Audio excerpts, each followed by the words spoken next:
Hello? Hello sir. Ano nga yung history nito nun sa'yo? Na-recover ko yung sasakyan with the battery report, police report, recovery report. Ano ba nangyari nito? Kinuha na ng repo man to, nahatak na. May pumupunta na po dun sa bahay and then hinatak niya. Actually, yun nga mali ko nun kasi hindi ko pa alam yung proseso, hindi ko alam yung mga pipirmahan. Ngayon lang ako actually napayuhan ng mga ganun bagay. Okay. So, yun nga, kinuha siya ng nagpanggap na collection team. Tapos may mga, after nun, may mga pumupunta pa rin sa akin mga collection team sa bahay namin. So after mahatak, may nagpupunta pa rin na collection team. So dapat hindi na kasi nahatak na eh. Opo, so ngayon, report ko ngayon sa HPG kasi yun ang pinayo sa akin. Okay. So nag-file ako ng blatter report, ng police report, gano'n. So, blessing in disguise, na-recover ko siya by myself together with the Makati City Police. Wow, buti ganun. Buti nakita mo. Oo, na-check po ako. May report din po yun, sir. May report yun. Actually, may report kasi pinagawa ko sa ng dokumento para at least, legal, tawag ito, totoo po yung mga statement ko. Ay, okay.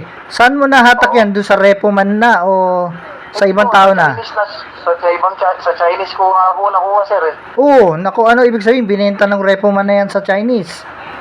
Yun nga po, nagpakilala siyang Mark Santos, yun yung pagpapakilala niya sa mother ko. Siyempre, mother ko wala naman ding alam. Siyempre, akala niya, sige, pahatak niya na yan. Kasi nasa site po ako, nasa ibang nasa ibang lugar po ako, wala po ako sa bahay namin. Opo.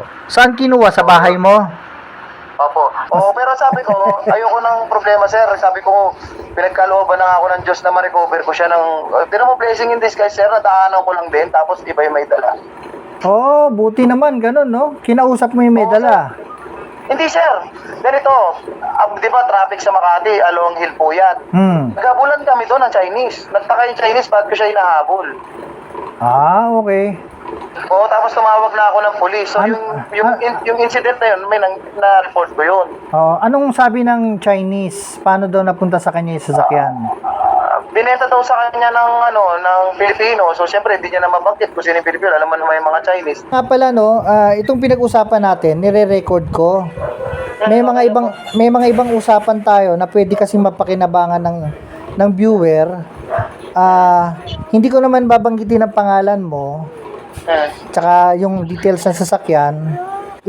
Ko, sir, i-vlog ko, parang ganon. Yes, sir, okay lang po. Kasi naman ako transparent naman po ako, sir. Sinasabi ko naman po yung totoo sa inyo. Wala naman akong dahilan para itago yun sa inyo kasi nga, nagpapatulong nga po ako sa inyo, di ba? Iyon nga.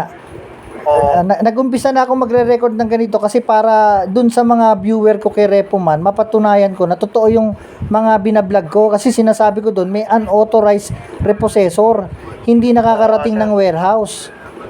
Kasi yung ibang vlog ko, kinukuha yung unit ng unauthorized repossessor, dinadala agad sa Katayan.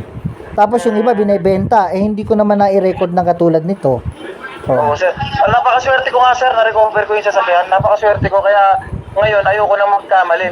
Sana naiintindihan niyo ako, sir. Ayoko naman. Ayoko nang magkamali na i-surrender siya ulit sa iba kasi binigyan ka na ng pagkakataon, sir. Bakit ko pa papabayaan? Dapat sigurado ka na. Oo. Taka ito, medyo kausapin ko yung na after the surrender, kung pwedeng kung pwedeng makapag-issue ng joint motion to dismiss or kung sila na ba magpapadismiss. Kasi sinusurrender na natin Sige po, sir. Salamat, sir, ha? Uy, salamat sa tiwala, sir. Sir, okay. Matagal na, sir. Matagal na ako tumawag sa inyo. Nakita nyo, natandaan nyo pa nga ako,